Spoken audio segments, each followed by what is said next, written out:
You're listening to episode number 54 of the Transform Your Life from the Inside Out podcast.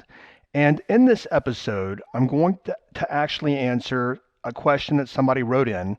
And the question is, what is the relationship between self-worth and habits? Keep listening. Hi, I'm Jim Fortin, and you're about to start transforming your life from the inside out with this podcast. I'm widely considered the leader in subconscious transformation, and I've coached super achievers all around the world for over 25 years. Here, you're going to find no rah-rah motivation and no hype, because this podcast is a combination of brain science, transformational psychology, and ancient wisdom all rolled into one to take your life to levels you've never thought possible. If you're wanting a lot more in life, to feel better, to heal, to have peace of mind, to feel powerful and alive, and to bring more abundance and prosperity into your life, then this podcast is for you, because you're going to start learning how to master your mind and evolve your consciousness. And when you do that, anything you want then becomes possible for you. I'm glad you're here. You know, the question that was written in by Malia is, what is the relationship between habits and self-worth? Very powerful question, and one that a lot of people don't think about.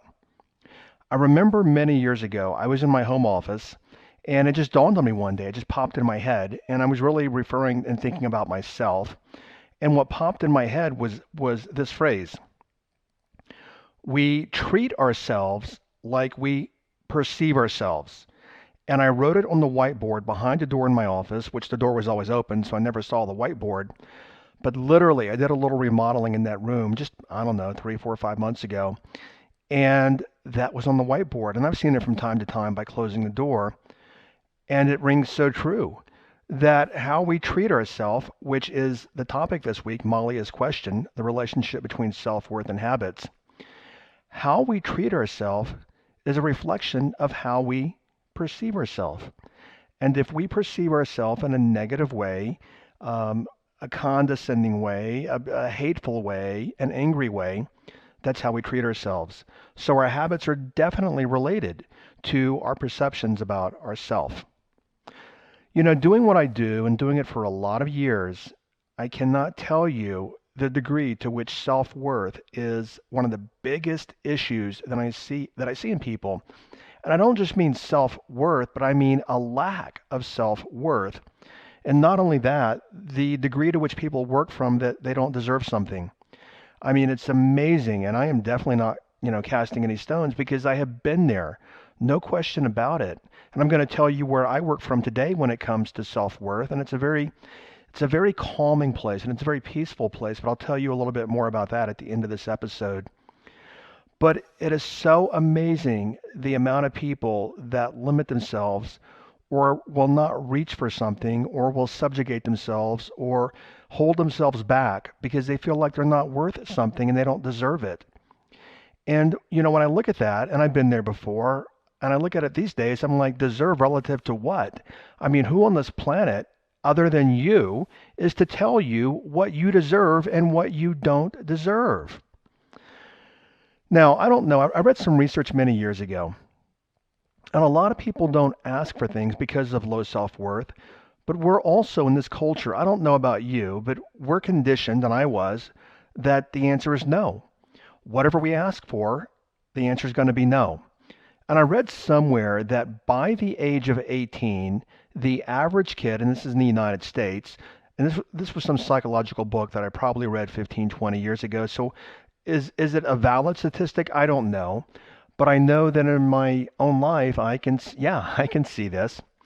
But I read that before a child turns 18 or at 18, we're told no 18,000 times in our life, meaning 1,000 times a year. We're told no. Can I be something? No. Can I do something? No. Can I have something? No. Can I go somewhere? No. No, no, no. And then if you're like my family, well, how come? Because I said so was the answer that I would always get.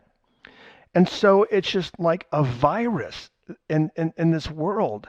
The amount of people that they don't think that they are worth things, or they don't think that they deserve things.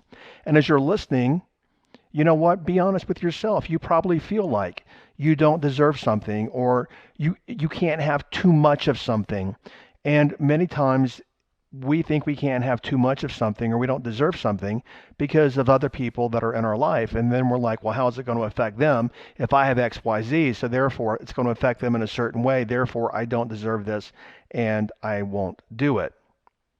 So I want to say here that it's worthiness.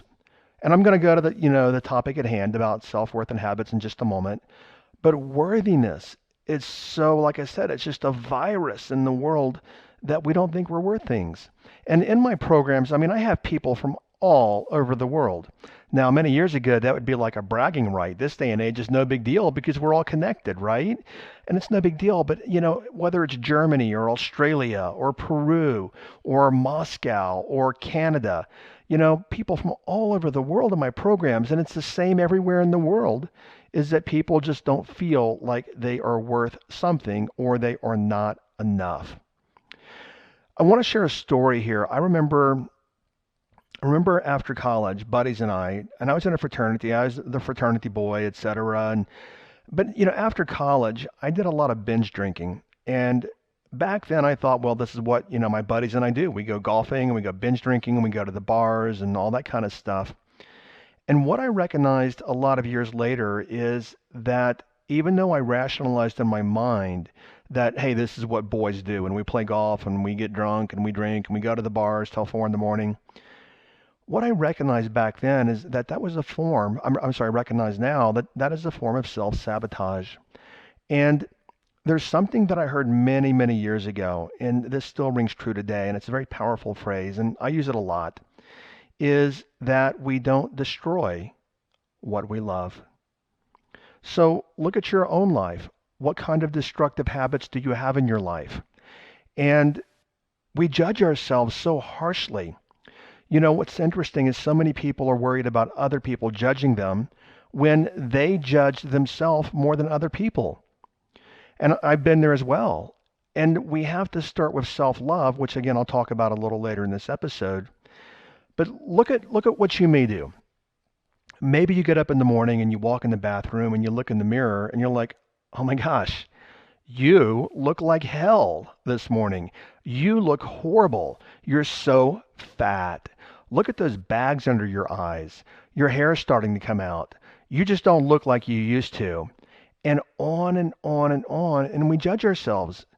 And we judge ourselves harshly is what a lot of people do. I want to share a poem with you here that I found many years ago. Probably 20-something years ago. When I read it, it's just a stunning poem to me.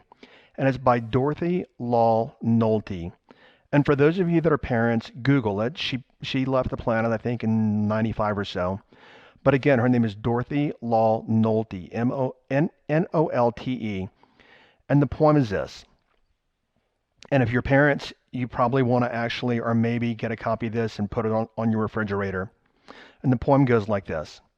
If children live with criticism, they learn to condemn. If children live with hostility, they learn to fight. If children live with ridicule, they learn to be shy. If children live with shame, they learn to feel guilty. If children live with encouragement, they learn confidence. If children live with tolerance, they learn to be patient. If children live with praise, they learn to appreciate. If children live with acceptance, they learn to love.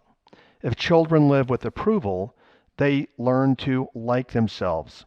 If children live with honesty, they learn truthfulness. If children live with security, they learn to have faith in themselves and others. If children live with friendliness, they learn the world is a nice place in which to live. And that was written back in I believe the 1950s, and it was copyrighted in 1972. But listen how I started that. And what I want you to look at is, how did you grow up? Did you grow up with criticism and hostility and ridicule and shame? Or did you grow up with encouragement and tolerance and praise and acceptance and approval? Because see, by now, by listening to me for so long, for those of you that have, is that we learn to be who we are before about the age of 8 years old. And you want to look back at that time, how did your parents treat you? Now, my parents did this is what I tell people is my parents did the best job they could with what they had. Meaning, even though they might not be considered the most amazing parents when it comes to parenting skills, that's all they knew. And they did the best they could do with what they had at that point and who they were. And my father used to be very, very harsh on us as kids. I don't know if any of you, and I'm sure you can relate to that. But my parents, and I know I've said this in another podcast, my parents actually thrived on people praising his kids for being well-behaved kids. Something that drove my parents was that when other people would say, you know what, when we were out to dinner or something, and people would say, you have the most well-behaved kids, my parents would actually thrive on that. And they'd be, oh, thank you so much, thank you so much. And they took pride in that, yet they completely, completely subjugated us as kids. Um, and there's a whole lot more that I could add there, but there was a fair amount, I think, when we were kids, of criticism of our behaviors. Not so much hostility, but ridicule and shame were a big thing because my parents cared so much about what other people thought about them and us as kids that they would do anything to keep us in line as kids. So maybe some of you can relate to that, but I'm just telling you that I grew up in ways that contributed to me having low self-esteem. And what I've noticed over the years is that most, and I do mean most people, it's amazing, it's epidemic, so to speak, but most people have low self-esteem, yet we don't want to admit it or we don't recognize it as that. Not only that, and I know I've mentioned this either in the podcast or somewhere else, but many people use low self-esteem to achieve. Two classic examples would be, well, there's three right now. There's one right in front of us. But Richard Nixon was notorious for having very, very low self-esteem and self-worth. And what he did is his whole MO was achievement because he thought if he achieved, other people would approve of him and then he would get his validation from the external world. And the same thing about LBJ. He was the same thing. He was notorious and extremely, extremely, he felt inferior compared to the Kennedys. I mean, obviously the Kennedys were one of the 10 wealthiest families in the nation when JFK was president, and very, very wealthy and powerful and elite and Harvard graduates. And here Lyndon Baines Johnson was some little farm boy who went to Texas State Teachers College. And if you look at their biographies, and I'm a student of history as well, and I have a degree in political science and psychology, and I watch a lot about biographies, that it was notorious that LBJ always felt secondary to JFK. And that was one of the things that actually drove him to want to succeed so badly and to want to be president. I remember one of my one-to-one clients a few years ago, and I said, I'm not sure if you recognize this, but you have low self-esteem. And she said, Jim, no, I don't. And she was, according to the Wall Street Journal, she was ranked as one of the top 100 producing real estate agents in the United States. And she said to me, she goes, I don't have low self-esteem. How could I be one of the top agents in the country and have low self-esteem? Well, same thing with Nixon and LBJ. It was her low self-esteem, which was actually driving her to perform and driving her to be driven. I want to be careful here. I'm being transparent with you guys. I don't have any partisan affiliation in politics at this point in my life. If I were anything, I would be libertarian. Basically, I want the government to keep their hands off me and keep their hands out of my pocket. Beyond that, I just don't care anymore. And I'm not apathetic, and I'm not anti-American or anti-patriotic or anything else. I'm just saying that it's such a dog and pony show in politics these days. Now, I am not a licensed therapist, so I'm going to just give you an interpretation. If you look up the definition of NPD, narcissistic personality disorder, and you look at the characteristics of NPD, and then look at 1600 Pennsylvania Avenue, they match. And a lot of people, I think Donald Trump's been called by a Harvard professor like a morbid narcissist or something like that. And we can look at the outcome, but what I'm looking at, and I think I've said here in the podcast before, is if that is true and he does have narcissistic personality disorder, number one, it's not his fault. Secondly, and this is where the compassion comes in, at least from my point on this, is my gosh. Because see, NPD comes from extreme insecurity as a child. And I start thinking, wow, if he does have NPD, then man, what a tough childhood that guy must have had. So, I understand where it comes from. And again, I'm not a Harvard psychologist making any diagnosis or any of that. I'm just sharing my interpretations. But I think when we look at it from that perspective, it also gives us some compassion for people when people have things like NPD, or people try to overcompensate, or they try to brag or any of that to other people because they want to look good. Because people spend also, the majority, when I say people, but I mean the majority of people spend 95% of their time either trying to look good in front of other people or, not to look bad in front of other people. And that all comes down to self-worth.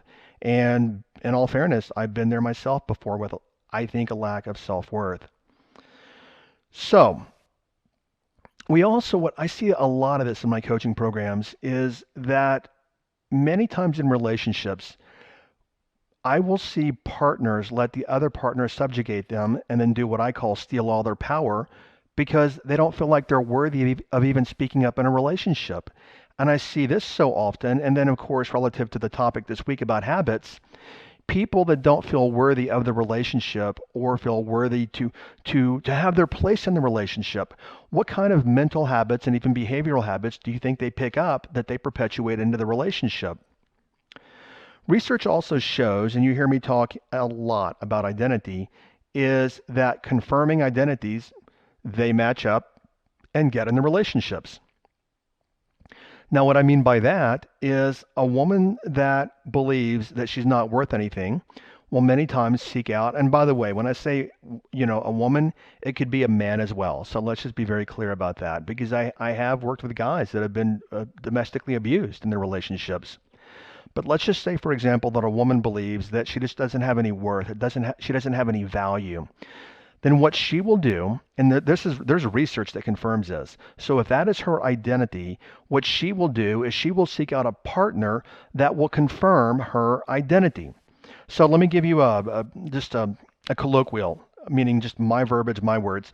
But let's say, for example, a woman believes that she deserves to be hit. And women will say things, and so will men, okay? So guys, I don't want any flack on this, any feedback or any emails. I'm just telling you what research says. So if a woman believes that, you know what, he hit me and it's my fault. It has nothing to do with him hitting me. It's my fault that he did it. Well, that's low self-worth and low self-esteem. Now, what research also demonstrates is that men will seek out women that they will say, well, she deserves to be hit, or women deserve to be abused, or whatever. Words that you will hear in the culture is women deserve to be slapped around or put in their place. What I want you to take away from this is that in your relationship, you get what you deserve, meaning you will seek out people commensurate with the degree that you value yourself. And let that soak in. Because so many people, if we don't value ourselves, then what we will do, according to research, is we will seek out people that will validate that we're not worth very much because they will treat us in ways that affirm to us that, you know what, I'm not worth all that much. So food for thought for a lot of you. What I want you to look at, though, relative to this episode is look at your habits. And then what habits do you have that are created relative to your level of worth? So just ponder that for a bit, and I'll give you an example of that.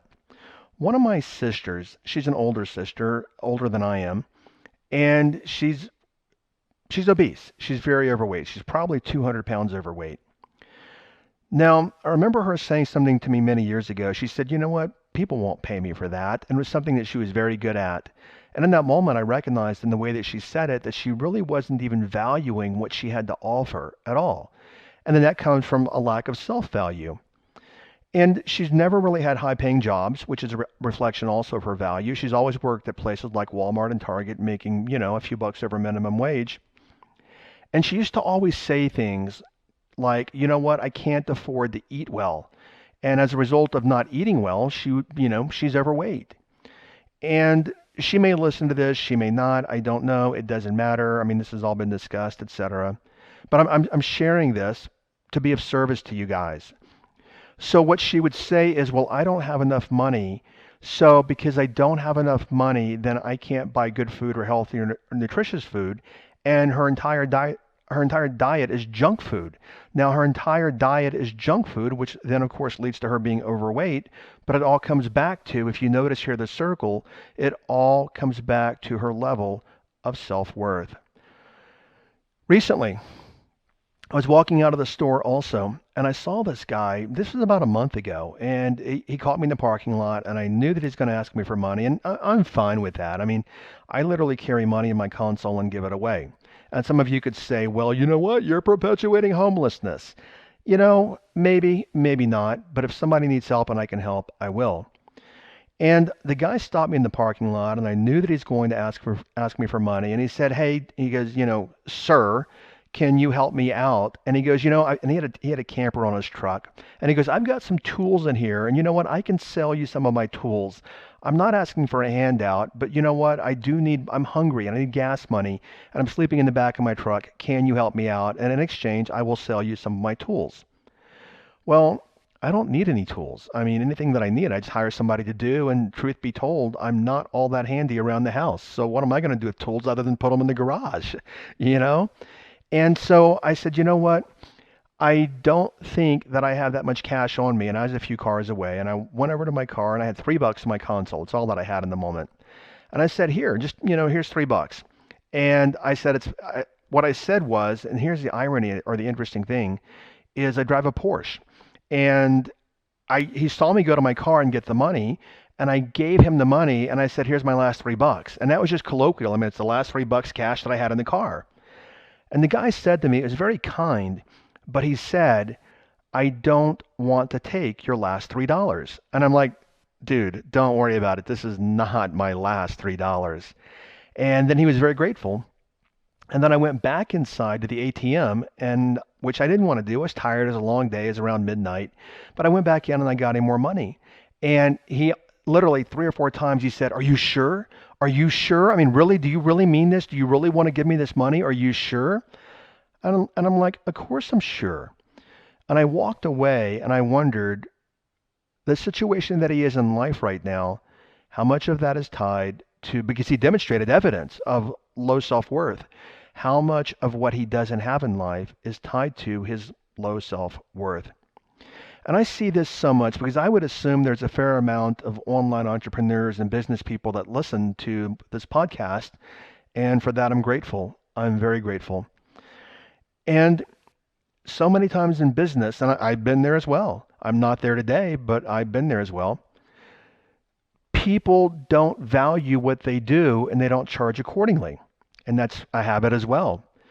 Candidly, recently, there is somebody that I've been coaching. We're friends, and I've not coached this person in about 18 months. And I helped this person take his business literally through one-to-one coaching. I helped this person take their business from $2 million to $10 million in 2 years. As a matter of fact, it's 2 years this month. So the way I look at it now, if I help this person 5 times their business from 2 million to 10 million in 2 years, you know what? I'm valuable. I'm good at what I do and I deserve compensation. And that's why today, that's what I charge, because if I build someone else's wealth, I should actually, work from reciprocity and build my own life and my own wealth as well at that level. But many years ago, I wouldn't charge what I was worth. And I'm just being transparent. One of my clients, she was a CEO of a billion-dollar company. We became personal friends. And she said to me, she goes, "Jim, I don't think you realize," and this was 10 years ago, and I was making multiple six figures in, but she goes, "I don't think you realize how good you are at what you do." And candidly, I didn't, and I wasn't charging accordingly because I didn't value my own work, which I've talked about in another podcast episode. So also, do you limit your earnings? Because I had a client recently that he didn't want to earn more than his father because he felt that if in some way he earned more money than his father, then his father would look down on him, that he wasn't worth the money. So look at your earning. Do you cap your earning because you feel like you're not worth it based upon other people in your family? And I've even seen the reverse of that. I have seen people that will not earn because if they do, then their family will look down on them saying, who do you think you are driving that brand new car? Who do you think you are living in that house? And what they do, therefore, they believe, well, if my family's not worth it, I'm not worth it. And if I do actually exceed or pass them, then they're going to look down on me, therefore, that I'm not going to do it. So right now, I am at my home in Sedona, Arizona. I'm heading back to Dallas in a couple of days. I live between both places. And I started watching Elton John Rocket Man, the movie. And Elton John actually, as I read, not heard, but as I read, Elton John really approved of the movie. And the whole movie isn't like Bohemian Rhapsody, which in my opinion is an amazing movie. It's more about Elton John's personal life and he never getting any praise or any support emotionally from his parents. I mean, he craved his father's love and approval and he never got it. And he lived many, many, many years of self-denial and many, many years of not approving of himself and many years of having no self-love for himself. And interesting movie, so watch it. Maybe some of you can relate because that's what people crave. Human beings crave the affection and approval of their parents. One of my clients one time, his parents own a company and he's in the family business, but there are also other businesses other companies that he could work with that are in that business. And I said to him, I said, do you know what's happened here is that you've outgrown your where you are and you've capped yourself. And what would serve you well is to move to another larger company in your industry because you're capped where you are. And the thing is this, he seeks his, even if he says that he doesn't, I know that he does because I've watched him and coached him. He seeks his parents' approval. Therefore, he will not better himself and go to a different brand and even a more prestigious brand because he doesn't want to disappoint his parents. Also, I'm just, speaking candidly aloud here and just putting some thoughts together as we go. I do not do this anymore, but I did. And I'm sure many of you do this as well. And I've been there. Is that most of us judge ourselves. As I said, we're very harsh on ourselves. And we judge ourselves against other people, which is that's a recipe for failure and self-love. But we judge ourselves against other people, and then what we do is we put ourselves below other people. And I remember reading this meme on Facebook, and basically it said that we let our lives be affected by people who judge us and they don't even have their own crap together and we're letting them actually judge us and letting them affect us.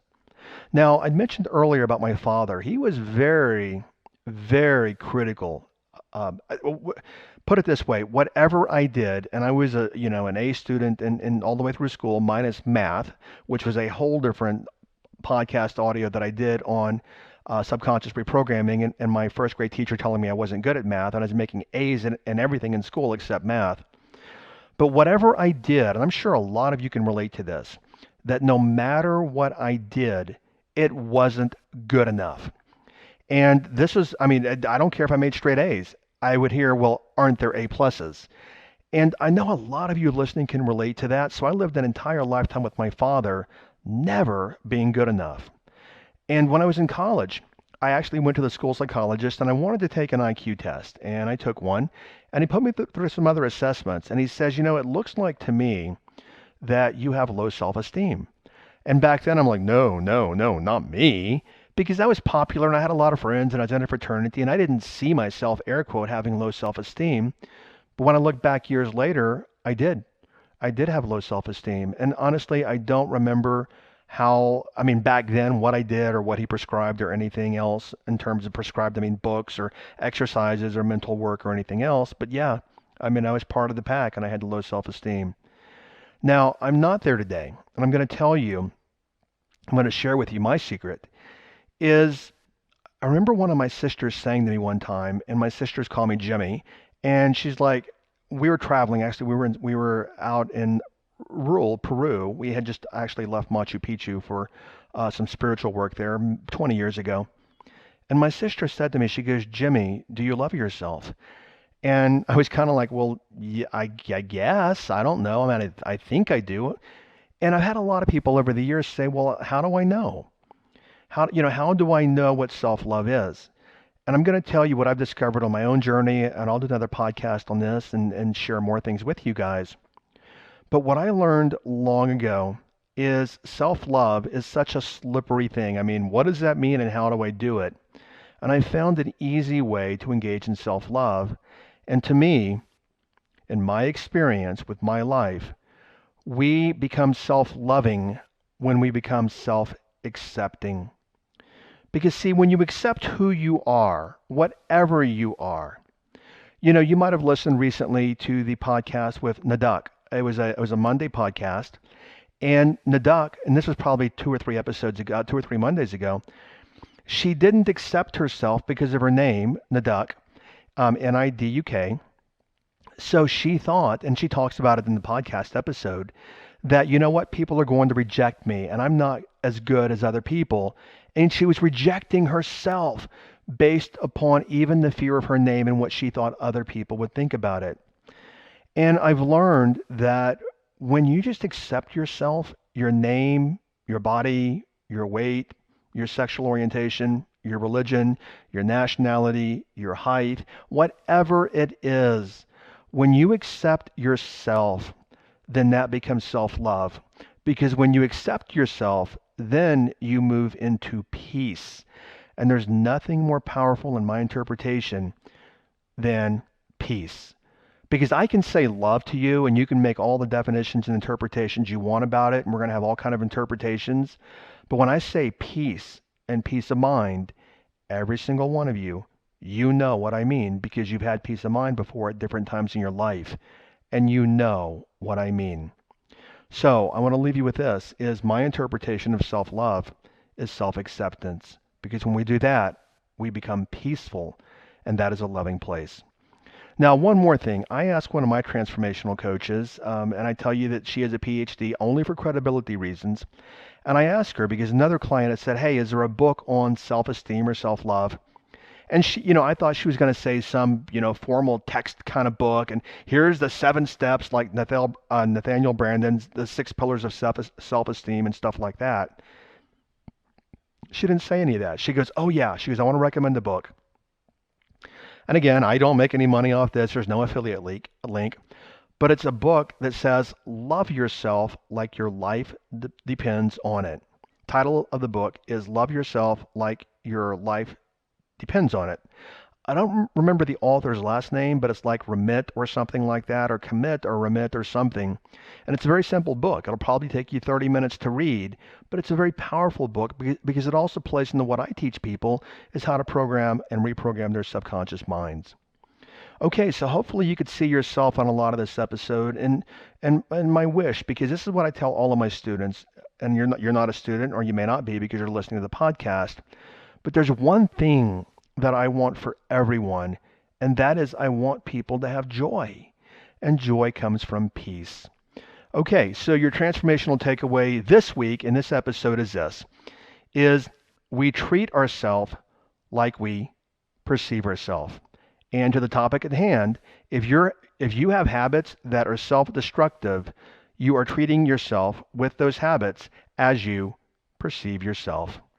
Okay, next episode, Wednesday's episode it's about judgment because so many of you have challenges with judgment, and I've already created an episode on this, but I'm going to create another one. And just being transparent with you, the reason I'm doing it is because I have a video marketing company, one of my best friends, that's creating a lot of videos as well on these topics, and they're going on YouTube and different places. And this is one of the topics, even though I've already done a podcast episode on this. So I've got to sit down and brainstorm how to bring you a fresh approach, even to that last episode on self-judgment, which actually stops so many of you. What we're going to talk about in the next episode more than anything is your fear of judgment from other people. And that episode, and when you get this, boom, it is like the lights come on.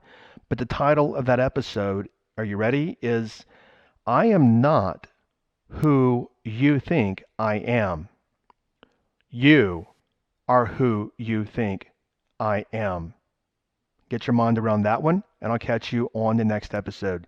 Take care, and thank you so much for listening and sharing. I really appreciate it, and I'm very grateful. Okay, stay well. Bye-bye. Thank you for listening to this entire podcast. If you're the kind of person who likes to help others, then share this with your friends and family. You know, if you found value, they will too. So please share via your social media channels. Also, if you have questions, I'm here to assist. You can email me questions to support@jimfortin.com, and I may even use your question for a future podcast episode. Also, if you want transformational content like this daily, connect with me on Instagram. My Instagram name is I am Jim Fortin. Finally, I do have a personal request. I believe that we're all here to help others and to grow and evolve ourselves. Together, you and I, let's help more people. If you would please leave a review on iTunes, and a good one by the way. I'd be grateful, and through your assistance together, we can transform more lives.